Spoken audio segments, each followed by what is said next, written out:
38% victims with a known killer were killed by a romantic, sexual partner, friend, or family member. 37% were misgendered or dead-named by authorities or the press. In 2024, 74% of victims were people of colour. 48% were black transgender women. 63% were killed with gun.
to me by my people, the Plain Street people. The first book, I want to smudge to begin everything in a good way.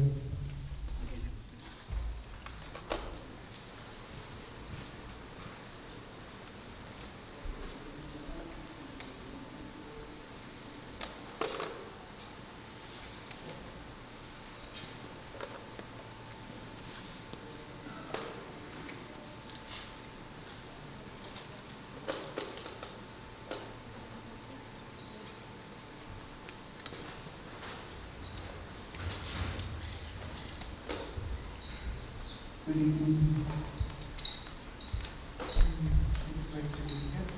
I come from the Plain Street, which is the Aswad First Nation, which means Remembrance. I'll introduce myself. I come here to honor all the treaty people from the surrounding area. At one time before the colonizers came, this was a sacred area for gathering in the winter time. My grandmother told me many stories of gathering with all nations, that all different nations came here to trade and live in harmony with everybody. And that's what I believe in, is to live in harmony with everyone and to work together as one, no matter the color. And in our beliefs, color is beautiful and color shouldn't have no domination. I really stress that to get along, to work with each other, to better our world. And there's so much chaos happening and there's so much negative stuff that's going on. Even in our backyards. Being trans is we're at a scary time for being trans, and I'm a trans woman from the Plain Street people. My people accept me, for I do ceremonies for them.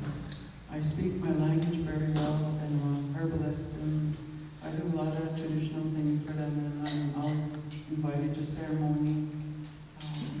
This is one of my helpers. Her name is Antoinette. All the way here, I was yelling at her. Not to be mean or nothing. Turn here, turn that way. We're going to be late, we're already late. But well, it's not their fault. It's just the way it is. We're getting tested to see if they can do this right. She said, yes. Actually, she said, calm down. We're getting tested. That's what she said. So I really believed in what she said. She calmed me down. She calms me down a lot. She doesn't take it personal, because she knows that I mean good in a lot of ways. And to see you here sitting in beautiful, bright faces makes me feel good. Because remembering trans is like heartbreaking for me, because a lot of my friends died tragically. A lot of my friends are not here, that I grew up with. There was 14 of us that stayed in touch and hung out and went out and went to club and all this other stuff that we usually did when we were young. There's only 2 of us left.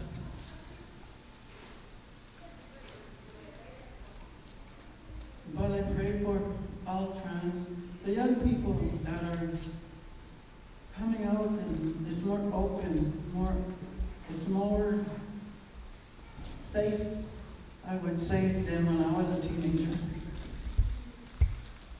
I'm 63 years old, but age is just a number, I was always told. And I'm grateful for being invited here and being honored to stand here to talk a little bit about trans people. In our tradition, trans people were very appreciated. They were up front with the chiefs and the leaders. They helped the medicine people. They helped everything that they need, and in the women's world too. help give, if women were giving birth, we were there to help. We were there picking medicine. We were considered one of the leaders. If somebody was having problems, they'd come and see us.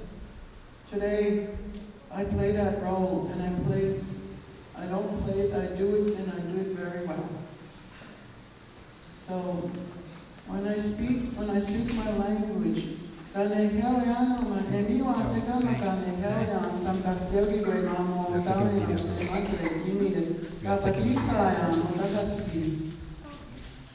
when I speak my language, it makes me feel good. It makes me feel like I reached my ancestors. My grandmother always said, when I'm gone, don't forget to use that language so I can hear you loud and clear when I'm with the star people. So when I pray, I call my ancestors to come and help with what I'm asked to do. So with that, I'm going to say a prayer and a little song for you guys this evening.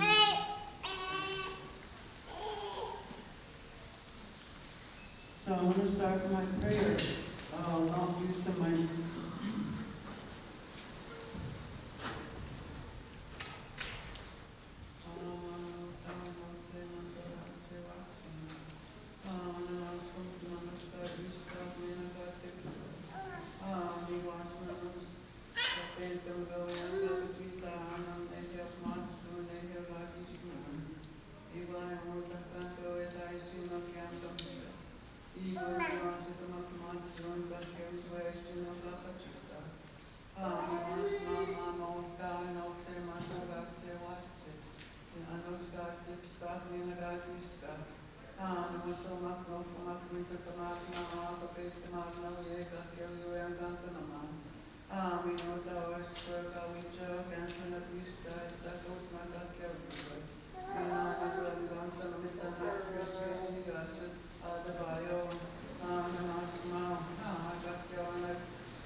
The song that I just sang is to remember the people that have passed on, to have a safe travel to however you guys think for the next world.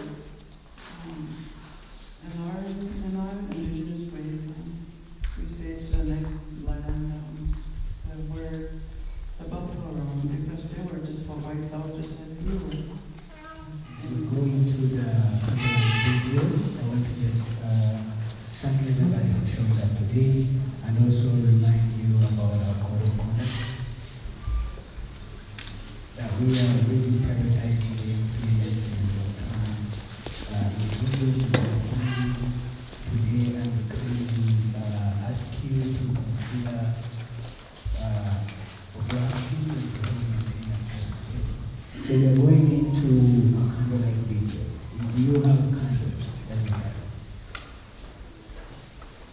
You have candles. Yes, so hold your candle up. And I want to invite the board of Raricanow to help folks to light those candles as well. So you watched the video of transfers. Their names and why they passed. Today we remember them. If you don't light the candle, I want you to also allow yourself to light the candle in your heart. As you hold that one, I ask you to hold that one also in your heart.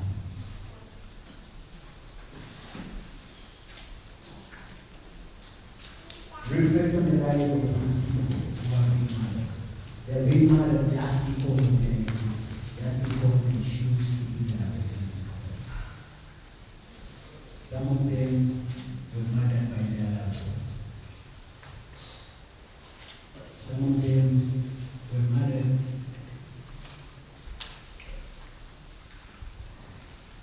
by police.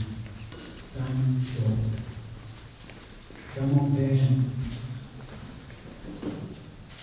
were stabbed just by gates and shadows.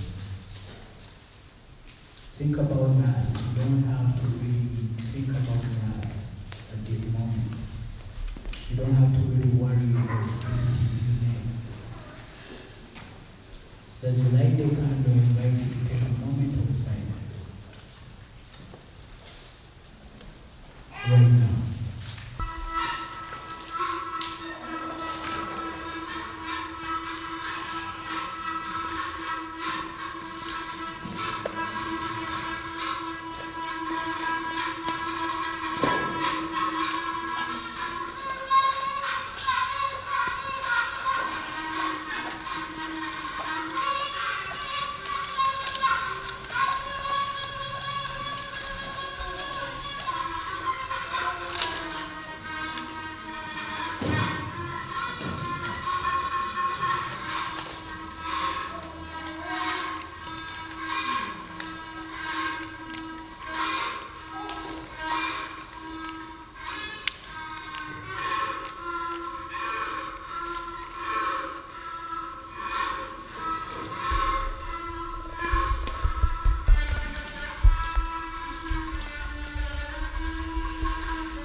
So I prepared something, but before I share something, my team has handed you a page of the Waka housing project. I want to bring your attention to that we are creating, really making sure that our community has a home, has a safe space to stay. We know many of the people go when they come here, they go in the shelter. And of course, the time shelters were not viewed through a celebrity mind or trans.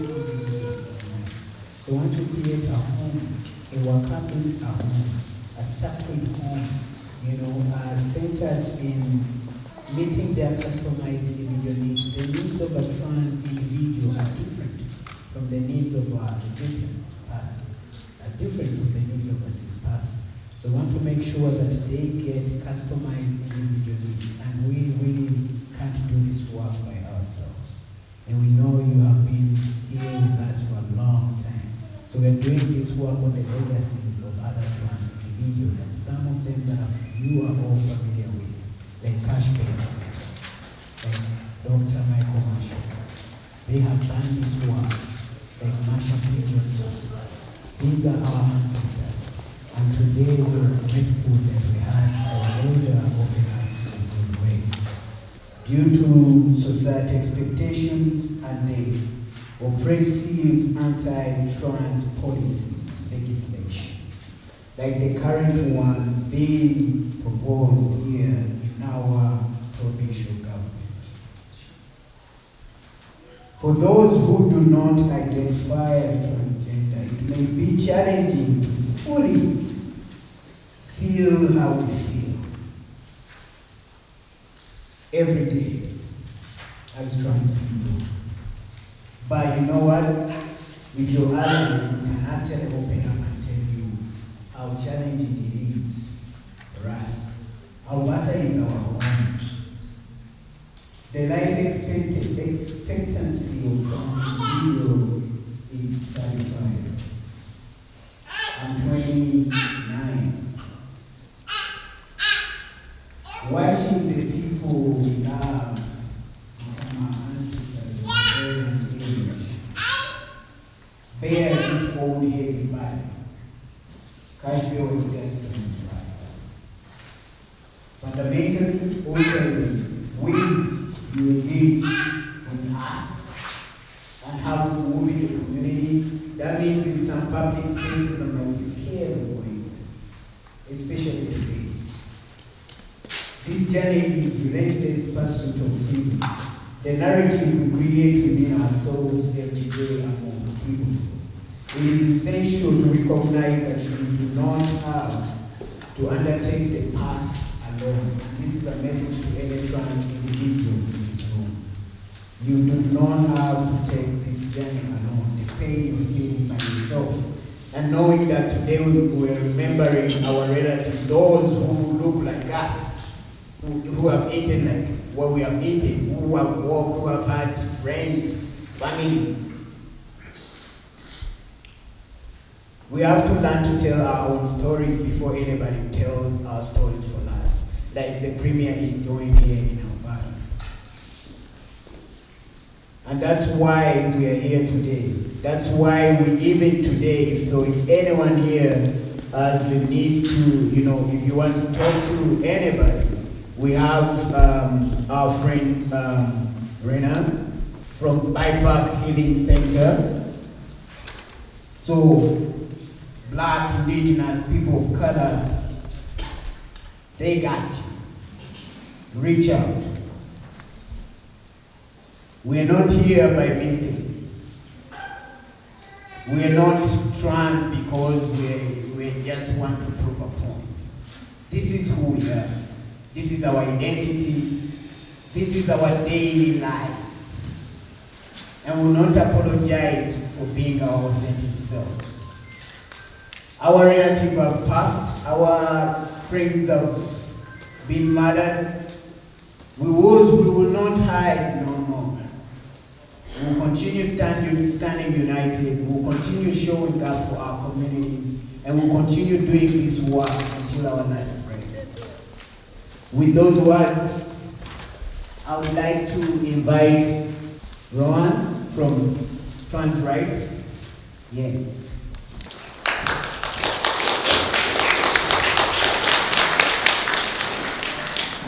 So much, Addie. Hello, folks. For those who don't know me, my name is Rowan. My pronouns are he, they. I'm a 23-year-old trans man who lives here in Edmonton, and I'm the founder and primary organizer of Trans Rights by the G. Today is Trans Day Remembrance, a solemn and challenging day for many trans folks, and I'm lucky enough to know and love a lot of people who are having a hard day today. This is a solemn and challenging day for me as well, and I stand before you not only as the founder of Trans Rights YEG, but also as a 23-year-old, as a young person who is scared, as a man who is grieving, as a man who is sad. I organized my first Trans Day of Remembrance vigil while in university about 3 years ago. It was a small crowd and a cold night, and Trans Day of Remembrance wasn't something that many people knew about. That year we had a list of 270 names that we read. This year, as Addie said, that list is over 500. Every year, I've watched as this list of names of trans people grows and grows. And every year this day rolls around and I have more and more names to recall, more and more people to miss, more and more vindication for the government. Their plan is working, and I feel sometimes like there's sand running through my fingers as I try to hold on to the community. Trans Day of Remembrance for many is a confrontation, a reckoning that it could be any of us next. It could be one of my friends sitting in the audience today, it could be a past partner, it could be me. And when I came out as trans publicly, I had to look this risk in the eyes. I wrote a will at 20 years old, detailed instructions of how I wanted to be memorialized. I gave it to a friend of mine, and I urged her to make sure that no matter what, my parents wouldn't be involved. Daughter, sister, and friend are the words carved on the headstone of Brandon Tina, a trans man who in 1993 was murdered in Nebraska. And the risk of passing away isn't the scariest thing to me. It's the risk of spending the rest of eternity being remembered as something I'm not. I grew up with a nasty secret, my boyhood. I grew up being taught that I was disgusting and confused. My parents never knew that they were saying these things in front of a trans person. But I don't think knowing that would have made them say anything different. Expecting me to agree, backing me into a corner, having me play along, lying through my teeth, and feeling the knife twist in my gut. It was their words that found me in an emergency room, afraid of what would happen if I was left alone when I was 17. If I had died then, no one would have ever known Rowan. No one would remember me like this, here. Every single year, the number of murdered trans folks rises. Every single year, the number of trans folks who die by suicide rises. Every single year, I wonder how much higher that number should be for everyone memorialized as someone who died years ago. How many dead names are marking headstones? How many names will never be counted in the annual tally? How many countries where transness is cause for execution are left out of these counts? How much more space should I be holding? How many more candles should I light? To live in a province that ultimately wants me reduced to an annual flame is devastating. People like to thank me for the work that I do, and I always say it would be harder if I wasn't doing it. If this government, like many around the country and across the world, want me gone, I won't give them the satisfaction. The reality is a project like Trans Rights Yay is a lifeline. It's a direct countermeasure for every nagging internalized transphobia I hold. Every nagging internalized transphobia imparted onto me. There are days where I feel like I'm being too sensitive. There are days where I feel like maybe I should back down and live in stealth. It would be a lot less problematic for me then. Be the quiet queer that they want me to be their perfect victim. I think about the thousands of people around the world who don't have the autonomy or option to live out loud, and I continue to do it for them. It's hard to be so publicly myself. It's hard to go out somewhere and be recognized because I'm always out. People may see me as a man, but most of the time they see me as trans first. And that's not something I'm ashamed of. It's not a problem for me, but it's a risk. I will never just get to be Rowan. But there are people 6 feet under who never got to be anything else. Never got to be trans, never got to live out loud, never got to stand on a stage like this, scars across their chest, hormones flowing through their veins, never got to know the feeling of being truly yourself. I want so badly for the numbers to start to trend downward, for trans people to exceed the meager 35 years expected for us. I can't be the only one fighting to make this happen. If trans people alone could solve this epidemic, we would have already. I dream of a day where this day is no longer needed. I dream of a day where I don't even beg people to care about me. I dream of a day where legislation isn't built on lies. I dream of a day where I'm safe to be myself. My friends often joke that I'm going to make a really weird man someday. And I dream of that too. Thank you for having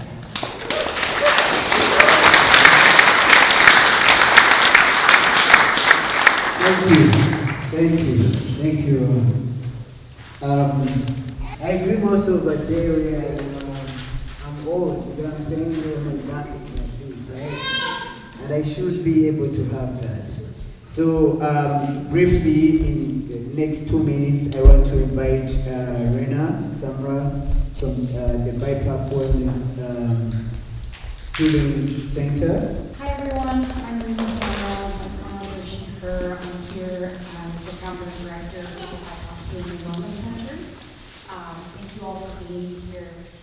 It warms my heart to see community gatherings coming together in our grief, to be together because, going through all of this alone is too much. And so I'm really grateful that we can gather and be a support to each other. I just wanted to say that if anyone at any point in the event today needs additional support, someone to talk to, a confidential, safe space, please pull me aside, let me know. I'm also going to be available after the event if anyone needs to debrief, anything, any feelings that come up, all of that is welcome. And I also wanted to say, in particular, our center supports Black, Indigenous, people of color who are navigating intersections of their identity. As we saw in the video earlier today, a disproportionate number of trans folks who are killed, murdered, who die are people of color, are Black, are Indigenous, and this is something that we cannot forget. Our most marginalized folks who are impacted by violence, and our center is here to infuse racial justice into our communities. And so, and my hearts go out to everyone, and I'm here for support if anyone needs me. Thank you for being here.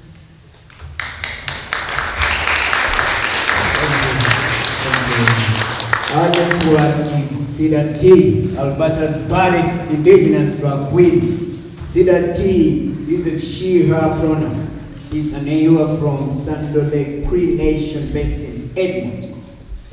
A Polish body with Russian roots, Cedar T is a fashion icon, a recipient of Raricanow Stonewall Award, Artist of the Year 2022, and an Alberta Next Drag Superstar Finalist 2024. She is simply goodness.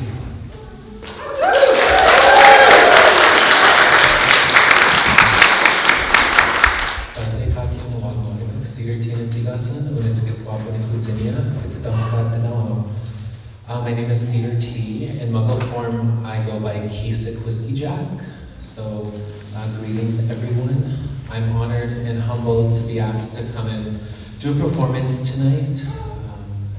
As the bio said, fashion icon, so it felt correct to show up representing trans visibility in this performance art that I get called upon to do in certain places. So.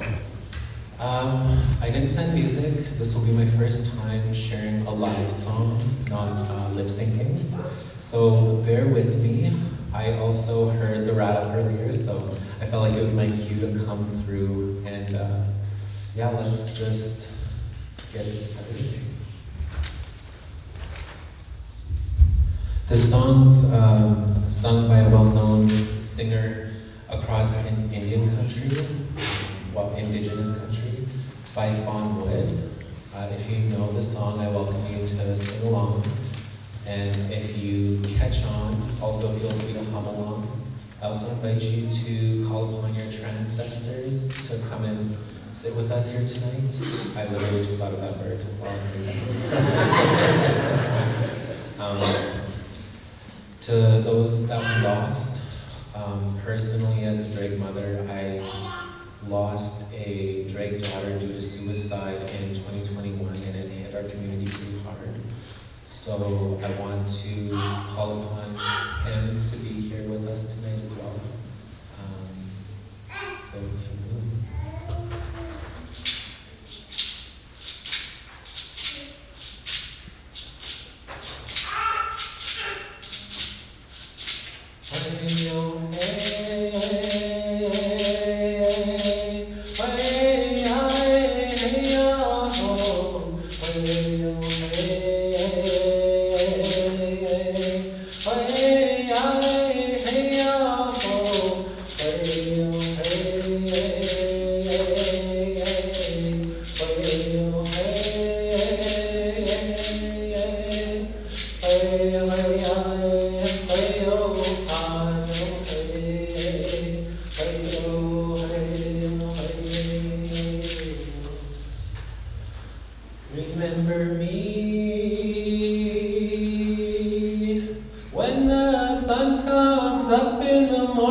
Yes, next we have Mama Cash. Mama Cash is mother of Cash Bay, mother of a trans child. Our relative, Mama Cash, is here with us. Mama Cash, you're next. After Mama Cash, we'll be playing a commemoration video for Cash Bay. So I will invite you to turn your lights on as you watch that video. Thank you.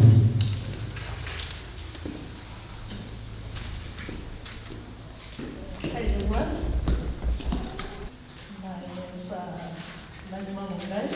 I prefer called Mama Cash. So I gave birth to very beautiful daughter, France. And I'm proud. I'm really proud of her. I'm proud of her even in her death, and I never saw it. As a mother, we go through a lot I know. Being a mother to a trans is not easy. You go through a lot, but I'm a strong woman. I'm not easy, but I just said that, but I don't know what to say. I get emotional because of this day. This man is the same man Cash entered Canada. So she's a good child to me.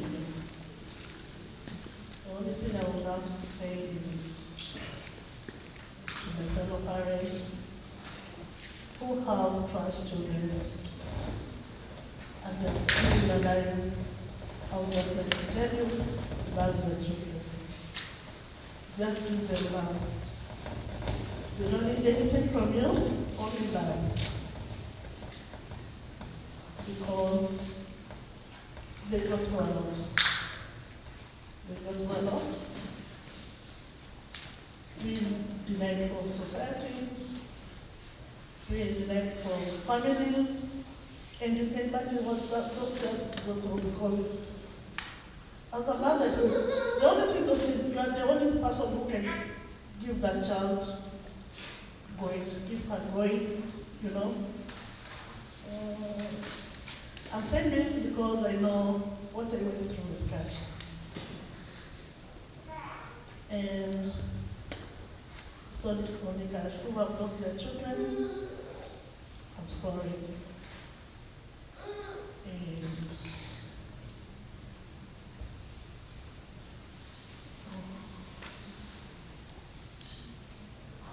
good to know that I was sometimes because, you know. So, people here, I just love. When I see all friends here, I feel so happy because I know even those who left us, they are not here with us, but the Spirit is there with us. As a mother, what I can say, all friends, I love you so much.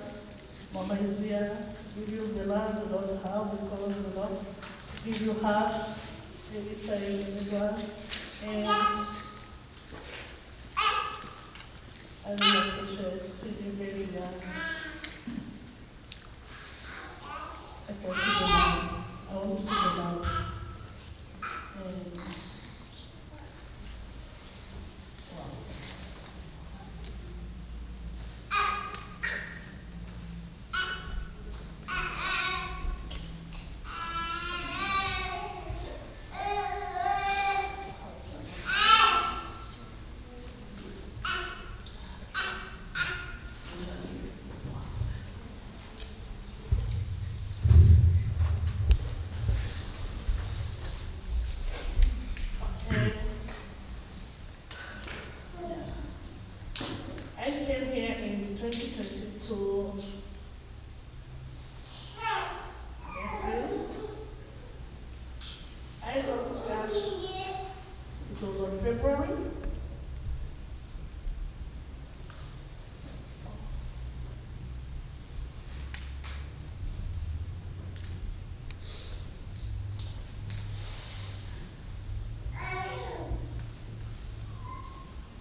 can't be with my daughter, she's there. And we're here today. I came all the way from Kenya. Now my parents are here. I know living is a process and it's a journey. And with time, the system cash fast is amazing. It's amazing. And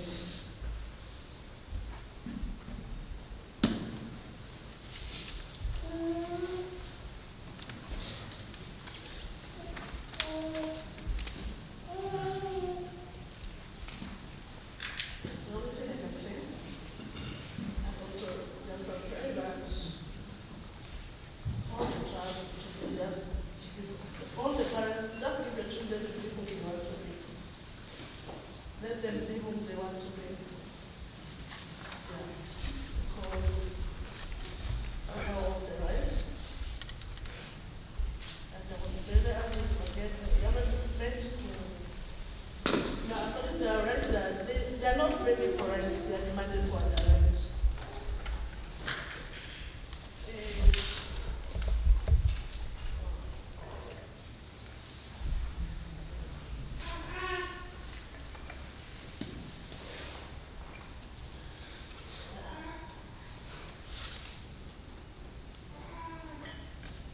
And thank you so much for your for me. Thank you so much. Thank you for the love. Thank you for coming and studying with us, and I really appreciate it. I really appreciate it. Thank you so much. Thank you.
Hello, everybody. My name is Glynis. She's her pronouns. I have the privilege of being the executive director of the Firefly Institute for Sexual and Gender Diversity. I also have the privilege of having been the partner of the late Dr. Michael Marshall and having many other trans and gender diverse loved ones in my family and my life. And so I'm here to talk, to just pay tribute to Michael tonight, and you'll see a short video about him next. But I think, I've been reflecting as I've been listening to people speak tonight, and thank you, Roxanne, love you. Thank you for starting us off, always. And Addie, Rowan, and Cedar, and everybody who's talked tonight, to Mama Cash as well. Gender diverse people have always been here. We always know that. We always remember that, but there's a, there's a comfortableness in existing quietly, and an extreme discomfort when you're no longer content with that. And we've seen that socially in recent years, as many folk whose voices have been subdued for too long have been trying to get their spot, get their voices heard, get their spot at the table. And I watched that happen individually for Michael. Michael lived his life just, existing, and he existed well. He had a very interesting life. He lived across 3 continents. He managed, met Michael. You knew Michael. He muscled his way into wherever he thought he had to be, and that included medical school, and included the British military, and included becoming a psychiatrist, way younger than most, and all the other adventures that he had. But what he kind of let exist, but didn't bring to the forefront for the first 40 years of his life, and that was any talk about any aspect of himself and who he was, and that included his gender, and a multitude of other things about him, and he existed, and on paper it looked, his life looked pretty grand, it was pretty grand, and then through everything that was happening, kind of, let's say, we'll talk about the post-Trump era and into COVID, he made a decision that he had to start talking, because people deserve to know that, his true story, and people deserve to have him use his voice where he could, and to see themselves represented. Michael had, been working as a physician and as a psychiatrist for quite some time at this point, and working with gender diverse people, many of whom didn't necessarily know that he was gender diverse himself. And he decided that he had to take that step, and he had to take that leap, and start having these conversations, and through that made himself very conspicuous in a way that I think many gender diverse folk in the room feel so acutely, when you're always conspicuous, and you're never sure how that's going to go for you. Michael had existed his whole life by trying, being conspicuously inconspicuous. He brought attention to other things, and moved away from his queerness, and other aspects of himself that he wasn't sure how people would accept, and indeed had received very clear messages from key people in his life that it would not be acceptable.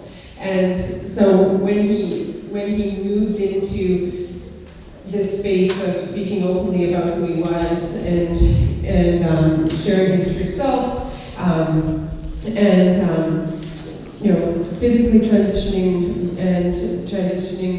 really making that switch in his mind to about how he was going to present himself, how he was going to ask to be treated. It was incredibly cathartic for him. It also came with an incredible weight, and that weight of always feeling like you had to explain yourself, and every conversation kind of being kind of overshadowed by this other conversation, and also the kind of the diminishing of who you are to to a demographic, and it was a wonderful thing. It was also an incredibly difficult thing for him, and he paid a price for it. His loved ones, we all paid a price. It was hard. He knew he needed to do it, and I'm proud of him for the effort he put in. He beat the odds. As Annie said, the average life expectancy is 35. you know, and he made it to 45. But there is that, you know, we live in a reality and a circumstance here where, you know, the trans and gender diverse folk who exist here among us now are making themselves visible in a way that that is so, you know, that is so acutely challenging and dangerous, but necessary. So we won't be having this conversation in 1, 2, 3 generations down the road. So trans and gender diverse folk were sitting on stage talking about, you know, science and innovation and their passions and their art and their music and their professions and things other than their transness, because, you know, that's one aspect of who we are. I never have to stand on stage and talk about my cisness ever. You know, that's what Michael was hoping for. And, you know, he made it dent. He allowed people to see themselves in, you know, in somebody who was providing service to them for once. You know, so few people get to receive care or education, you know, from another openly trans person, and to have that experience of knowing that this is a, you know, that I can be on that side of the desk too, and I can, you know, and I can have this voice and that too, and that was, you know, and that was such a massive thing, and I don't know if he'd have stayed quiet, if he'd still be physically alive today, but I do know if he'd have stayed quiet, he wouldn't have been proud of himself. And we wouldn't have had the additions to the conversation and the incredible advocacy for changes in how we provide health care to gender diverse folk that he really pushed the envelope on. And so I'd like to end by saying that I'm incredibly, incredibly proud of the work that Michael did in his short life. It's an honor to have known him, to have been in a relationship with him, to have shared his adventures, and it's an honor to continue being able to raise our children and see what they grow up to be. And so I welcome you to watch this tribute to Dr. Michael Marshall. Thank you.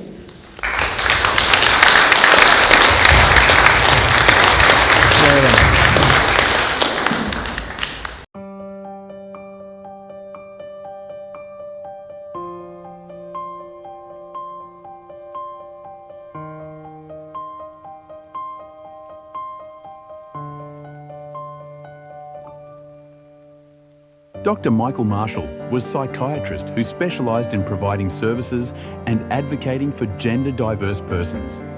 As a black trans man, he had an intimate understanding of the ways healthcare can truly be affirming.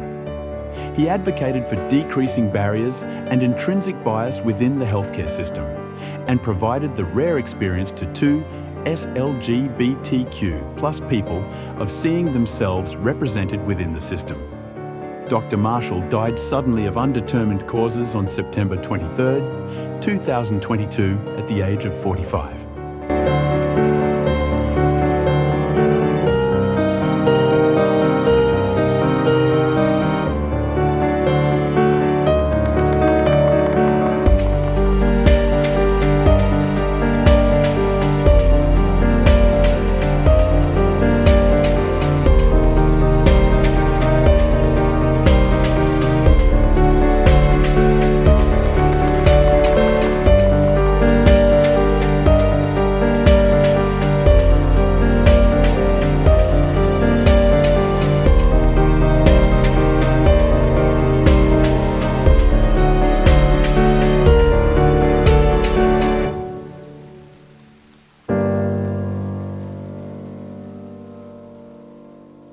Thank you very much. I'd like to invite our next guest speaker, MLA of Calgary Foothills and Shadow Minister of Finance, the Honorable Court Ellington.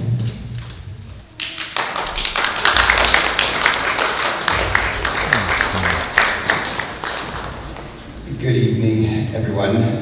My name is Court. I am the MLA for Calgary Foothills.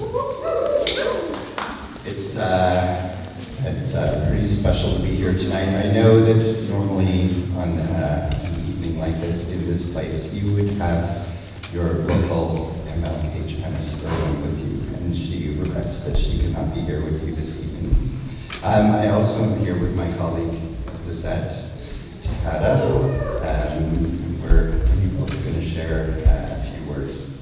Thank you, Cedar T, earlier for the word transcestors.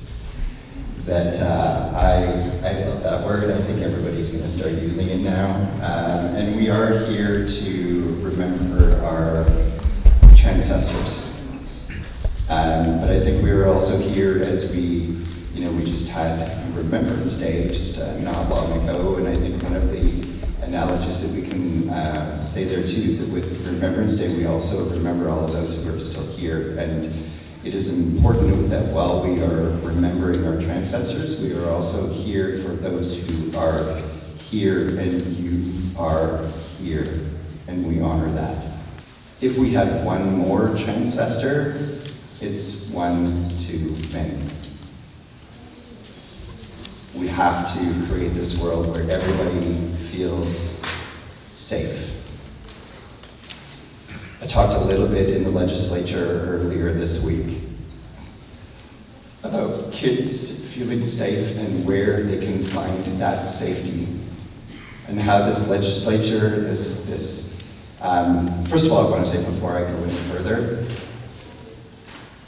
the UCP party that has brought forward this legislation, they are not your Alberta. And they do not represent everybody in your government, because we are your government. And we will be there every day. We will be there every day speaking the truth and bringing forward the voices that are not in that chamber that should be in that chamber. And we will say to that UCP party that it is unjust what they are doing, that they are bringing forward legislation taking away the rights of kids, taking away really simple things for the right for a kid to talk to a teacher about who they are because they think that that teacher is the only place that is safe for them. And for anybody to be taking that away from a kid, shame on them. And so we will be here for you. We understand, I understand as a member of the 2S LGBTQIA+ community, I know that we are a diverse community, but we all need to be standing together. We are all of us one community.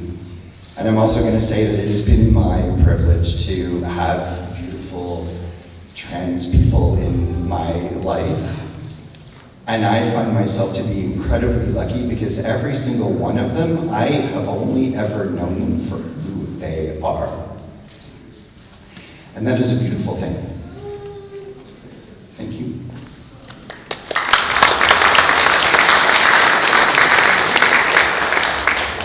Hello everyone, my name is Lizette Tejada. I'm an MLA in Calgary Klein, formerly a critic for anti-racism, diversity, and 2S LGBTQIA issues, now immigration, multiculturalism.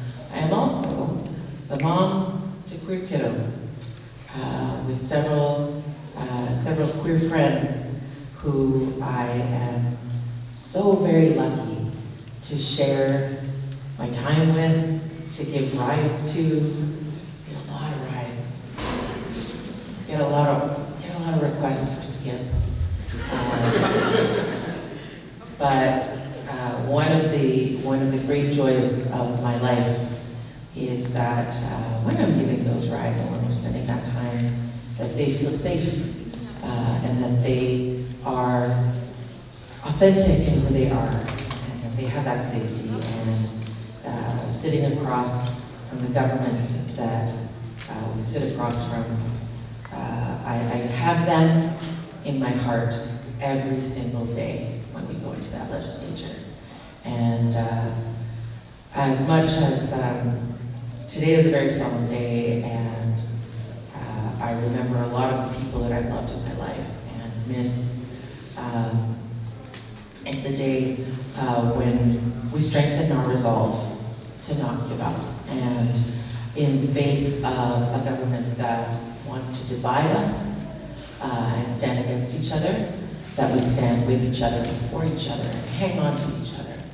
And that is the most important strength that we have going into this. And I just wanted to say thank you to all of you for all that you do, for being here, for being that safe space for each other, for being your authentic selves in all of your beauty. I thank you so much, and we'll just keep up the fight. Thank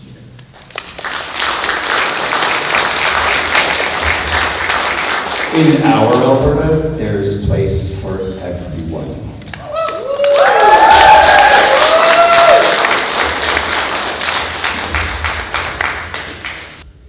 I'd like to introduce our next performer, our host and executive director of Raricanow, King Adebayo Kaititi.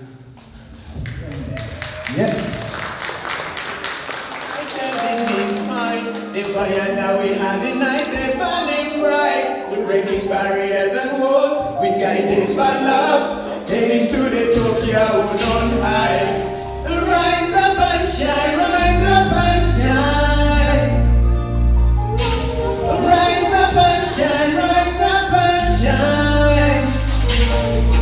Yeah, now God the scopes of spirit, we never give in. It's 107, our voices, the spirits never dim. When the walls seem dark and heavy, way so hard to bear. That's what we're breaking the shadows, we got that through the air. This war ain't no fair, I'm letting our voices lower. I hope that you won't ignore. Yeah, there's no reason to cry, we are about to fly. Forward to the night, proud of yourself tonight. With every step that we take, our walls like under bright. Crying for a guiding light, our guiding light.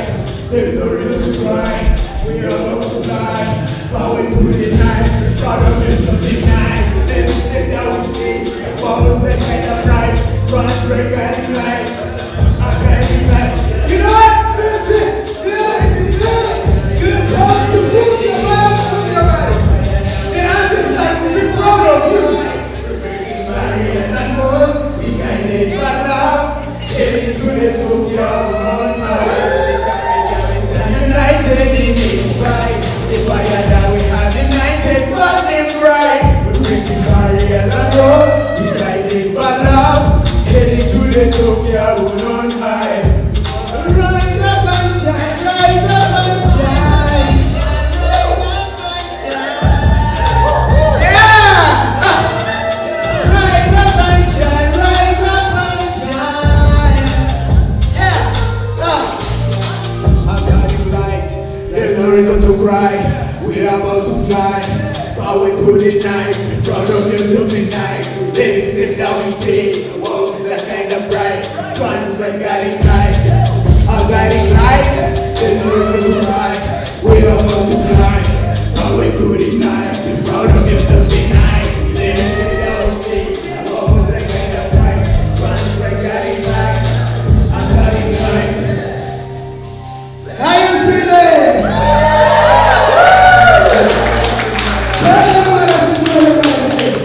Thank you so much. Thank you so much. Today, we came together as a global community to honor the lives of our transgender siblings lost to violence, hatred, and injustice. We have spoken their names, remembered their stories, and reaffirm our community and commitment to ensuring that their memories fuels our fight to a world where transgender person can live with dignity, safety, and pride. This day reminds us not only the losses we mourn, but also the strength and resilience within our communities. Together, we have the power to turn grief into action, silence into advocacy, and remembrance into a promise to create a bright future. To everyone here, whether near or far, thank you for your presence, your support, and your unwavering commitment to justice and equality. May we leave this space inspired to continue the work and empowered to stand in solidarity with one another. To the volunteers, the organizers, the speakers, the donors, and everyone, your hard work, dedication, and meticulous planning have made this ceremony a success. Thank you for your tireless efforts and ensuring everything runs smoothly. Your commitment and passion are deeply appreciated. Let us move forward with love in our hearts, determination in our actions. Thank you and take care of yourselves and each other.